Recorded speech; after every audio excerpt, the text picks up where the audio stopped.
اعوذ باللہ من الشیطان الرجیم، بسم اللہ الرحمن الرحیم۔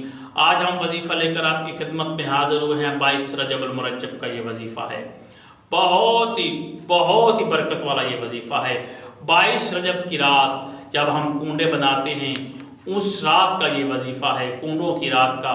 جس نے یہ کام کر لیا، جس نے یہ وظیفہ کر لیا، باوضو ہو کر اپنی حاضری امام جعفر صادق علیہ السلام بنائیں اور پھر باوضو رہیں۔ نماز پڑھنے سے پہلے نیاز بناتے وقت بھی آپ نے اس وظیفے کو پڑھتے رہنا ہے۔ جو وظیفہ میں بتانے جا رہا ہوں تو امام فرماتے ہیں کہ تم جب یہ نیاز بناؤ گے اور جب یہ تم تسبیح پڑھ رہے ہوگے تو 22 رجب کا دن ختم نہیں ہوگا تو تمہیں اللہ تعالیٰ غیب سے روزی عطا کرے گا، کوئی نہ کوئی خوشخبری تمہیں ملے گی۔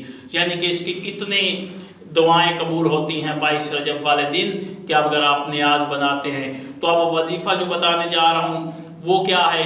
وہ وظیفہ یہی ہے کہ جب آپ 22 رجب کی رات نیاز شروع کریں گے، جب فجر کی نماز سے پہلے بنانا، تو اس وقت آپ نے 7 تسبیحاں پڑھنی ہیں، یعنی کہ 700 مرتبہ ان الفاظ کو پڑھنا ہے اور امام جعفر صادق علیہ السلام کو پکارنا ہے۔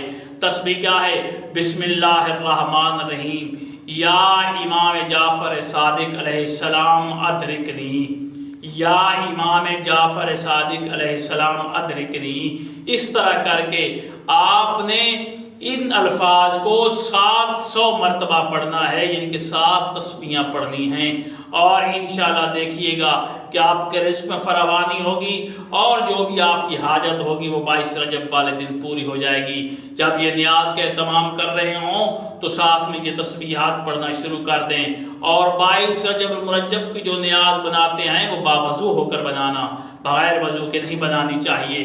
اور جب ہم بنائیں گے تو اللہ تعالیٰ تبھی تو راضی ہوتا ہے جب ہم پاک و صاف ہوں، باوضو ہوں۔ بغیر وضو کے جو نیاز ہم بناتے ہیں تو اس میں کوئی یعنی کہ دعا بھی قبول نہیں ہوتی۔ جب ہم نیاز بنائیں تو باوضو ہوں اور امام کو پکاریں تو امام ہماری مدد کو آئیں گے۔ وظیفہ یہی ہے، یا امام جعفر صادق ادرکنی، یعنی کہ یہ الفاظ پکاریں اور امام آپ کی مدد کو آئیں گے اور آپ کی دعائیں قبول ہوں گی اور اللہ تعالیٰ آپ کی حاجات کو پورا فرمائے گا۔ یہ وظیفہ کریں، اللہ تعالیٰ آپ کو کامیابی دے گا۔ اللہ حافظ۔